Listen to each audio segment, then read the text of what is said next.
Hello viewers, मैं हूं सरताज sir और आप देख रहे हैं सरताज सर की क्लास। सो गाइस, कल था शनिवार और कल ही के दिन था शिक्षक दिवस। सबसे पहले तो बिलेटेड आप सभी को शिक्षक दिवस की हार्दिक शुभकामनाएं।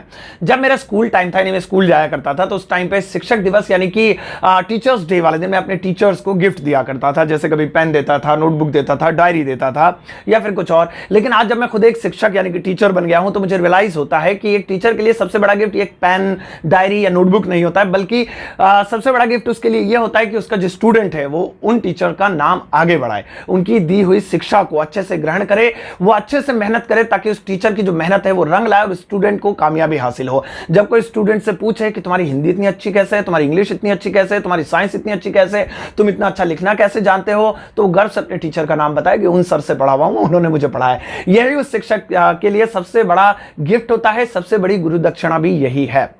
फिलहाल आज रविवार और एक बार फिर से मैं आपके लिए लेकर आया हूं Sunday comment box doubt class की एक और कमाल की वीडियो। एक बार फिर से मैं पढ़ूंगा आपके प्यारे प्यारे कमेंट्स, दूंगा उनके जवाब। तो चलो बिना देर किए आपके कमेंट्स पढ़ना शुरू करते हैं। तो जो कमेंट्स मैंने पिक किए हैं लेते हैं उन्हें। पहला कमेंट है नंदिनी का। बोलती हैं सर आई नो के अलावा क्या क्या कह सकते हैं, please answer my question. Nandini ने पूछा है कि अक्सर हम आई नो यानी कि मुझे पता है, मैं जानता हूं के लिए इंग्लिश फ्रेज है आई नो, ये यूज करते हैं, बहुत यूज करते हैं, लेकिन इसके अलावा कुछ और बता दीजिए। वैसे तो बहुत सारे हैं, लेकिन बहुत सारों की जगह मैं आपको एक बता देता हूं जिसका यूज आप आई नो की जगह कर सकते हैं, और वो है I am aware about that. I am aware about that, जैसे कि do you know Sachin is playing today, क्या तुम्हें पता है सचिन आज खेल रहा है। आई नो की जगह आप बोल सकते हैं I am aware about that, हाँ मैं इसके बारे में जागरूक हूं या मुझे इसके बारे में पता है। अगला वाला जो है क्वेश्चन है ध्रुव का। बोल रहे हैं happy teachers day sir. Thank you Dhruv. Sir जैसे कि हम सभी जानते हैं, रीड माने पढ़ना, टीच माने पढ़ाना, फेयर माने डरना, तो डराने को क्या कहेंगे सर? इसी तरह डराना की इंग्लिश क्या होगी? बहुत अच्छा सवाल है। बहुत सारे लोग अक्सर कंफ्यूज हो जाते हैं कि डरने को फेयर बोलते हैं, अफ्रेड बोलते हैं, लेकिन डराने को क्या बोलेंगे? तो डराने को अंग्रेजी में बोलते हैं फ्राइट, FRIGHT। फ्राइट माने होता है डराना, आई विल फ्राइट यू, मैं तुम्हें डरा दूंगा। अगला सवाल है अभी का। बोलते हैं good morning sir, very good morning, happy teachers day, thank you so much अभी। माय क्वेश्चन इज, मेरा सवाल है what is the difference between new and new? Thank you. New और न्यू में क्या फर्क है? एक्चुअली में दोनों ही सिमिलर हैं, दोनों का मतलब एक ही होता है, बस एक पुराना है, थोड़ा सा लैटिन टाइम का है न्यू, और न्यू जो है वो न्यू है, मतलब इतना भी लेटेस्ट नहीं है, कल परसों ही निकला, मतलब आज की इंग्लिश के हिसाब से वो नया है। लेकिन हाँ, अगर आप डीपली ग्रामर में जाएंगे, थोड़ी डिक्शनरियां तलाशेंगे, तो आपको पता चलेगा कि किसी नई चीज को न्यू बोलते हैं, लेकिन किसी पुरानी चीज को मॉडिफाई करके नया करना हो या नया करने के बाद उसे न्यू बोलते हैं। लेकिन इतना गहराई में जाने की जरूरत नहीं है, आप नॉर्मल भाषा में न्यू शब्द इस्तेमाल करिए, बहुत अच्छा है। अगला है सुशांत का। बोल रहे हैं hi sir, I am from Maharashtra, I never missed your video. मैं आपकी वीडियो कभी मिस नहीं करता हूं सर। माय क्वेश्चन, मेरा सवाल है what is the use of used to? Thank you if you pick my question. शुक्रिया अगर आप मेरा सवाल उठाते हैं। यूज्ड टू का मतलब जानना चाहते हैं, यूज जानना चाहते हैं। ये जो यूज्ड टू है, ये पास्ट हैबिट्स बताने के लिए यूज होता है। इसकी हिंदी होती है करता था, करती थी, करते थे, लेकिन पास्ट की आदतें, जैसे मैं बाग में जाया करता था, मतलब मेरी आदत थी कि मैं दिल नहीं मानता था, मैं जाया करता था। I used to go to the garden या इन द गार्डन।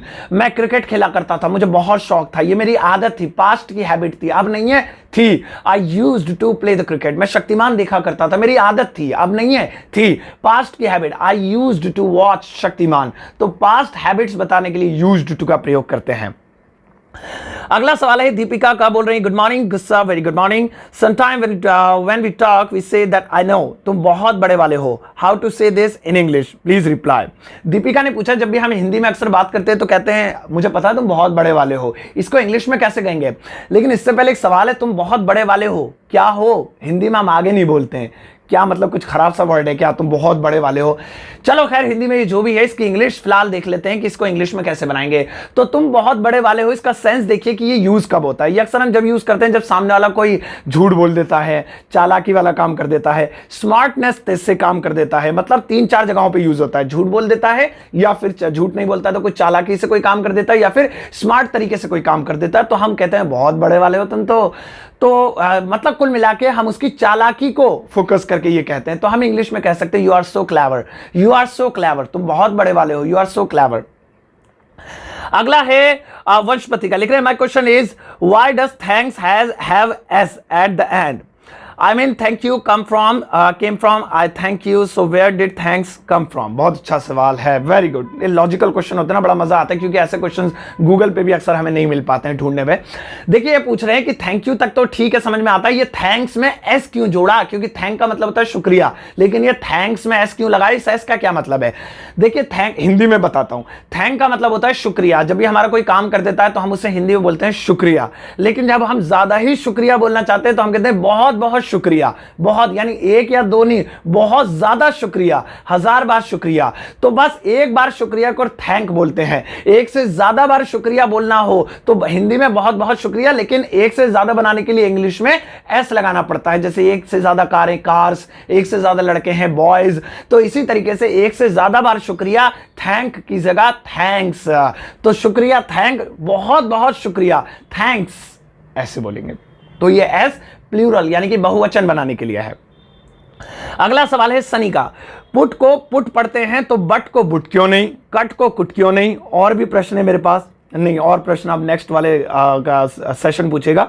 फिलहाल आपका सवाल बड़ा अच्छा है भाई, पीयूटी पुट होता है तो बीयूटी बुट क्यों नहीं होता, बीयूटी बट क्यों होता है। ये बहुत सारे सवाल लोग पूछते हैं और शायद आपको पता हो नहीं पता हो, पुराने जमाने की एक बॉलीवुड की फिल्म है जिसमें गाना भी है और उस गाने के जो बोल है वो यही है कि अगर बीयूटी बट है तो पीयूटी पुट है तो बीयूटी बट क्यों है, बुट क्यों नहीं है। पता नहीं वो गाना आपने सुना, ब्लैक एंड व्हाइट फिल्म का गाना है, कोई हिंदी फिल्म का है।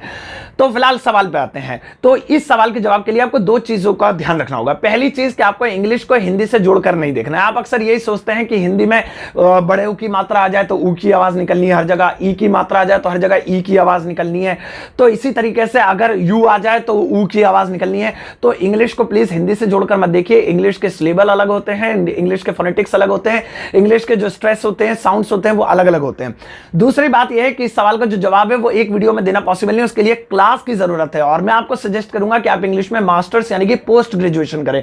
आपकी क्वालिफिकेशंस जो भी हो, आप पोस्ट ग्रेजुएशन जब करेंगे यानी इंग्लिश में जब मास्टर्स करेंगे तो आपको एक सब्जेक्ट मिलेगा फोनेटिक्स का, और फोनेटिक्स के टाइम पे आपको पता चलेगा कि ये जो साउंड निकलते हैं, ये जो आवाजें होती हैं, ये क्यों होती हैं, और उस टाइम पे आपको इसका सही जवाब मिलेगा। मैं क्यों नहीं दे रहा हूं, क्योंकि बहुत लंबा, जब 2 साल का जो पोस्ट ग्रेजुएशन है तो एक वीडियो में उसका जवाब मैं कैसे दे दूंगा, आप पढ़ना, आपको पता चलेगा। दूसरा सवाल, अगला सवाल है कृतिश का। Hello sir, I want to know what will be English of करूंगा ही, पढ़ूंगा ही, जाऊंगा ही एटसेट्रा। कृतिश ने पूछा ऐसे सेंटेंसेस कैसे बनेंगे, पढ़ूंगा ही, जाऊंगा ही, खेलूंगा ही। इसके लिए आप एक फॉर्मूला याद कर लेना, आई वुड रेदर, बस अब इसके आगे वर्ब की फर्स्ट फॉर्म लगा देना। जैसे पढ़ूंगा ही, आई वुड रेदर स्टडी, जाऊंगा ही, आई वुड रेदर गो। अब हिंदी में तो मैं नहीं लिखा, मैं जाऊंगा ही, हिंदी में तो लिखा है खाली जाऊंगा ही, लेकिन इंग्लिश में आई लगाना पड़ेगा क्योंकि बिना सब्जेक्ट के हमारा सेंटेंस अधूरा लगेगा। तो इंग्लिश में आई लगाकर बोलेंगे। बोलूंगा ही तो आई वुड रेदर स्पीक, तो वुड रेदर का आप इसमें इस्तेमाल कर सकते हैं। अगला सवाल है अशोक का, बोलते हैं sir what is difference between effect and effect. My name is Simran. अच्छा, नाम लड़कों वाले मतलब होती गर्ल्स है, फिर वो बीच में नाम बताती है, मेरा नाम सिमरन है।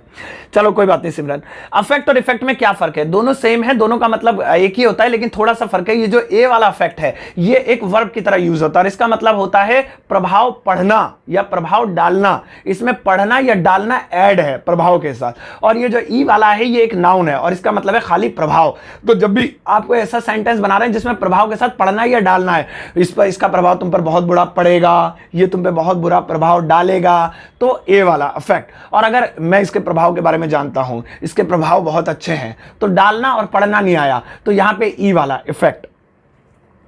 अगला सवाल है रामकमल का, बोल रहे हैं hello sir this is Ankita. देखा ऊपर रामकमल नीचे अंकिता लिखा हुआ है। Hello sir this is Ankita Chauhan from Uttar Pradesh. First of all I wish you happy teachers day. Thank you so much Ankita and thanks for uploading your videos which clear our doubt but still I have an doubt that how to convert this sentence in English।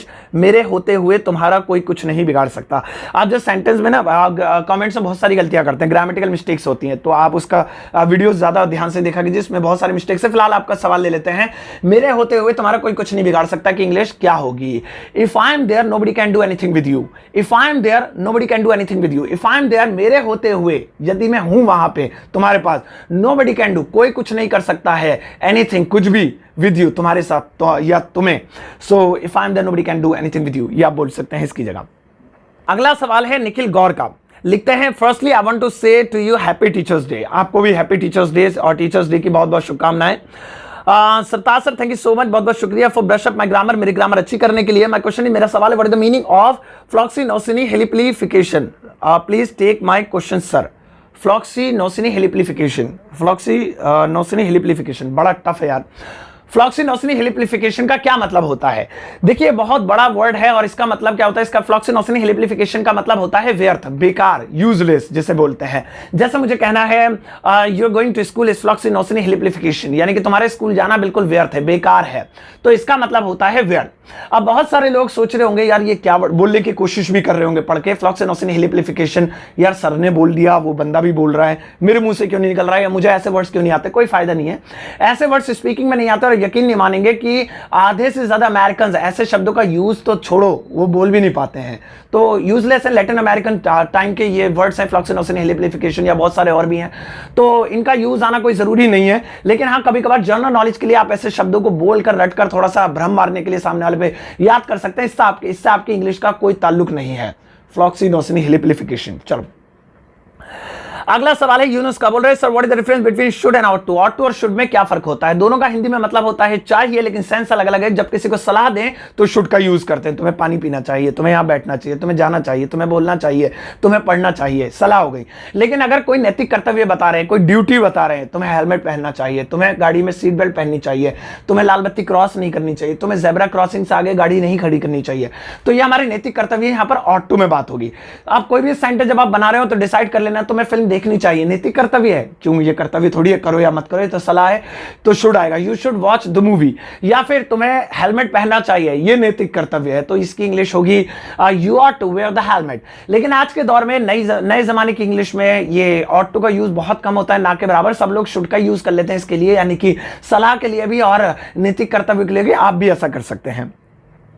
अगला सवाल गीता का है, बोलती हैं good evening sir, at first I want to wish you happy teachers day. Thank you so much Geeta ji. Sir your teaching style, यानी your teaching style is the best, बहुत अच्छा है। I want to ask you, मैं आपसे पूछना चाहती हूँ that in the word university why do we use an before it? कि शब्द यूनिवर्सिटी से पहले हम एन का प्रयोग क्यों करते हैं? सर आई एम कंफ्यूज्ड, मैं कंफ्यूज्ड हूँ, प्लीज रिप्लाई मी, मेरे सवाल का जवाब दीजिएगा। आई ट्राइड इन गूगल, मैंने गूगल पे सर्च किया, इट केम, सवाल जवाब तो आया, but I could not understand, लेकिन मैं समझ नहीं पाई इट, इसे। सर प्लीज टेल, मुझे बताइए, I have asked this question third time, मैं तीसरी बार ये पूछ रही हूँ, प्लीज रिप्लाई मी। देखिए आपने तीसरी बार पूछा, लेकिन मुझे लगता है अभी भी आपके सवाल में कुछ गलती है। आपने पूछा कि यूनिवर्सिटी शब्द से पहले एन क्यों आता है? एन तो आता ही नहीं है, ए आता है, यानी अ आता है, एन नहीं आता। तो अब पहले तो ये करेक्ट कीजिए कि अ आता है यानी ए आता है। अब सवाल ये बनता है ए क्यों आता है? क्योंकि यूनिवर्सिटी तो यू से शुरू हो रहा है और जो वॉवल होते हैं ए ई आई ओ यू, इनसे पहले तो एन आता है, तो यहां वॉवल आने के बाद भी ए क्यों आ रहा है? तो आप वॉवल कॉन्सोनेंट पे ध्यान मत दो, साउंड पे ध्यान दिया करो और हिंदी से इंग्लिश सीखो। साउंड पे कैसे? अगर स्वर की आवाज आ रही है, स्वर समझते हैं ना आप, स्वर मतलब वॉवल्स, हिंदी वाले आ आ ई उ ए ओ ओ अम आ, ये याद कर लेना, इनकी आवाज आ रही है तो एन लगेगा।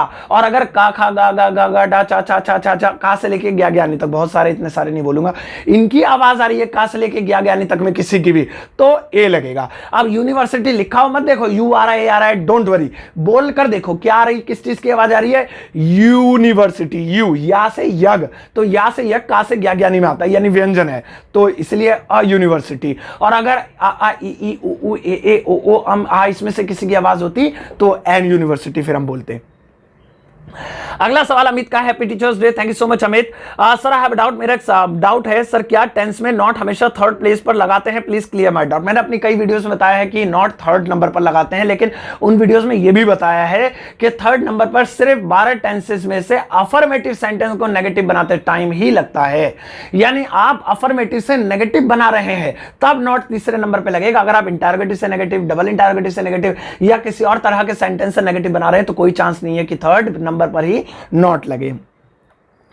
अगला सवाल युवराज का है। युवराज ने पूछा happy teachers day. Thank you so much Yuvraj, आपको बहुत बहुत शुभकामनाएं शिक्षक दिवस की, and lots of love from us, हमारी तरफ से आपको बहुत सारा प्यार। डियर सर माय क्वेश्चन, मेरा सवाल है, ट्रांसलेट इट इन इंग्लिश, इस सवाल को इंग्लिश में ट्रांसलेट कीजिए। कितना अच्छा होता अगर मेरे पास एक कार होती, कितना अच्छा होता अगर मेरे पास एक कार होती, एंड सर कार के पीछे कार यार क्यों लिखा होता है? देखो कार यार क्यों लिखा होता है तो मुझे नहीं पता, क्योंकि ग्रामर से रिलेटेड नहीं है और मुझे नॉलेजेबल भी नहीं है, मुझे पता नहीं। लेकिन हाँ, ये आपका सवाल था कि कितना अच्छा होता कि अगर हमारे पास कार होती, तो इसकी इंग्लिश होगी it would be better if we had a car. It would be better if we had a car, इसको इंग्लिश में इस तरह से बोलेंगे। सो गाइस, ये था आज का संडे कमेंट बॉक्स। मेरे आपके प्यारे प्यारे कमेंट्स उठा और जिन सवालों के जवाब मैं नहीं दे पाया, उनके कमेंट्स में जाकर मैं उनके जवाब देने की कोशिश करूंगा। एक बार फिर से आपको शिक्षक दिवस की हार्दिक शुभकामनाएं। और अगर आप मुझे बहुत सारा प्यार, बहुत सारी गुरु दक्षिणा, बहुत सारा रेस्पेक्ट, बहुत सारी इज्जत देना चाहते हैं, तो एक चीज मेरे लिए किया कीजिए प्लीज, कि मैं जो पढ़ाऊं उसकी खूब जम के प्रैक्टिस किया कीजिए, अच्छे से प्रैक्टिस करिए, ताकि आपकी इंग्लिश और ब्रशअप हो, अच्छी हो। कोई भी डाउट हो, इसके लिए संडे क्लास मैंने रखी हुई है कि मैं आपके डाउट क्लियर कर देता हूं। दूसरों के डाउट सुनकर भी आपके बहुत सारे डाउट क्लियर हो जाते होंगे। और वीडियोस को प्लीज आप शेयर जरूर किया कीजिए। शेयर करने में कुछ नहीं जाता है। आप लोग गाने शेयर करते हैं, फिल्में शेयर कर देते हैं, कोई मैसेज आ जाता है, फॉरवर्ड करने में कितनी जल्दी आप कर देते हैं, 4-5 सेलेक्ट करके। इस वीडियो को या आने वाली मेरी सभी वीडियोस को क्या करना है, बस इसका लिंक आपको शेयर पे जाना है। उसका लिंक आपको फेसबुक, व्हाट्सएप या जहां पर आपका दिल चाहे प्लीज आप कर दिया कीजिए। चैनल को बिना सब्सक्राइब करे मत देखा कीजिए। सब्सक्राइब करने में आपका मेरा दोनों का फायदा है कि आपको टाइम पे नोटिफिकेशंस मिलेगी और नई नई वीडियो से आप जो है आपसे छूटेंगे नहीं। और वीडियो को लाइक जरूर किया कीजिए। चलिए फिर मिलता हूं नेक्स्ट संडे, और जो मेरी नेक्स्ट वीडियो आने वाली है बहुत नॉलेजेबल है, उसे जरूर देखिएगा। ठीक है, चलिए मिलते हैं फिर। Take care, bye bye.